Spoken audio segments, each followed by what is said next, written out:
Assalamualaikum warahmatullahi wabarakatuh. Saya Mutiara Maharani dari kelas 10 MIPA 4. Hari ini akan menjelaskan unsur-unsur dalam sebuah tarian yang telah saya kaji dalam mind map yang telah saya buat untuk tugas seni budaya. Suatu tarian pasti disusun oleh unsur-unsur tertentu. Unsur-unsur penyusun dalam suatu tarian itu disebut unsur tari.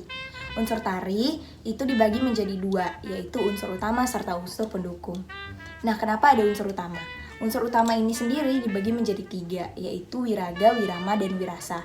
Unsur utama itu berarti jika salah satu dari ketiga unsur ini tidak ada dalam suatu tarian, maka pertunjukan tersebut tidak dapat disebut sebagai seni tari.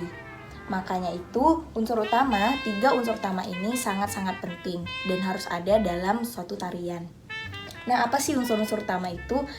Yang pertama itu ada wiraga atau raga. Wiraga atau raga adalah perwujudan gerakan yang dilakukan penari. Lalu ada wirama atau irama. Suatu gerakan itu juga harus selaras dengan suatu irama atau tempo. Lalu yang terakhir ada wirasa atau rasa. Selain suatu tarian itu atau suatu gerak harus mengikuti irama, gerakan juga harus sesuai atau harus dilakukan dengan rasa.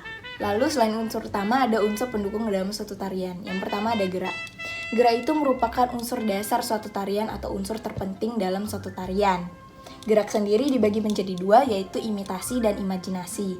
Untuk gerakan imitasi itu gerakan yang peniruan. Peniruan dari apa? Nah, gerakan imitasi dibagi menjadi dua jenis lagi, yaitu gerakan imitatif dan mimitatif. Untuk gerakan imitatif itu merupakan gerakan peniruan dari hewan dan juga alam sekitar. Kalau gerakan mimitatif merupakan gerakan peniruan dari manusia. Untuk gerakan imajinasi itu merupakan gerakan yang diciptakan oleh seorang koreografer dari khayalannya sendiri. Nah, untuk gerakan imajinasi itu ada dua, yaitu gerakan maknawi serta murni. Untuk gerakan maknawi itu merupakan gerakan yang memiliki arti atau pesan di dalamnya. Kalau untuk gerakan murni itu gerakan yang hanya sekedar mementingkan keestetisan suatu gerakan tarian. Nah, untuk gerak sendiri, gerak memiliki tiga unsur yang mendasari gerak, yaitu waktu, tenaga, dan ruang. Nah, ruang sendiri juga merupakan unsur pendukung dalam suatu seni tari. Nah, ruang dalam unsur seni tari dibagi menjadi dua, yaitu ruang gerak dan juga ruang panggung. Ruang gerak itu sendiri tercipta dari gerakan yang dilakukan oleh penari. Nah, gerakan tersebut menciptakan ruang yang bervolume kecil dan bervolume besar. Lalu ada ruang panggung. Nah, ruang panggung sendiri itu sama seperti tempat si penari itu melakukan pertunjukannya, ya. Nah, ruang panggung itu dibagi menjadi dua, yaitu tertutup dan terbuka. Untuk ruang panggung terbuka itu biasanya nih ditemukan ada dua lagi, yaitu tapal kuda dan juga arena. Itu jenis-jenis ruang panggung yang biasa ditemukan. Kalau untuk ruang panggung tertutup atau biasa disebut proscenium itu banyak ciri-cirinya. Misalnya dia berada di dalam ruangan pastinya. Lalu penontonnya berada di depan panggung pertunjukannya, dan biasa terdapat wings dan yang lain-lain.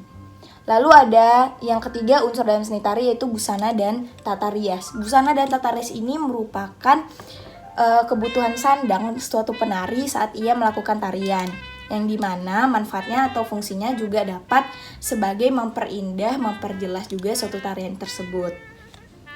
Lalu yang keempat ada properti. Nah, properti ini biasanya barang yang dipakai penari untuk mendukung suatu tarian agar, properti ada tiga nih fungsinya. Yang pertama itu memperjelas.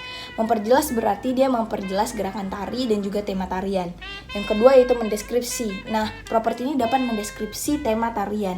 Dan yang ketiga yaitu memperindah, yang berarti dia dapat memperindah suatu tarian gitu. Untuk unsur kelima itu adalah musik iringan. Musik iringan sendiri ada dua, yaitu eksternal dan internal. Apa bedanya? Kalau untuk musik eksternal itu musiknya dari pengiring atau pemusik yang biasa mengiringi suatu tarian. Kalau untuk musik internal itu merupakan musik dari si penarinya sendiri itu. Lalu ada desain atau pola lantai. Nah, pola lantai itu banyak jenisnya, dan pola lantai itu sama seperti blocking suatu penari saat ia berpindah tempat. Yang pertama itu ada melengkung, lalu ada diagonal, vertikal, dan horizontal. Itu biasanya pola lantai yang mainstream dipakai pada saat pertunjukan tarian. Lalu yang terakhir itu ada setting dan lighting. Setting sendiri berbeda dengan properti, yang dimana setting ini tuh biasanya barang-barang yang berada di sekitar panggung saja dan tidak dipergunakan penari untuk membantu tariannya. Dan kalau lighting itu biasanya ada di panggung proscenium, dan biasanya kan dia juga berfungsinya untuk panggung-panggung tertutup sebagai menerangi dan yang lain-lain. Sekian presentasi dari saya, mohon maaf jika ada salah kata. Wabillahi taufiq wal hidayah. Wassalamualaikum warahmatullahi wabarakatuh.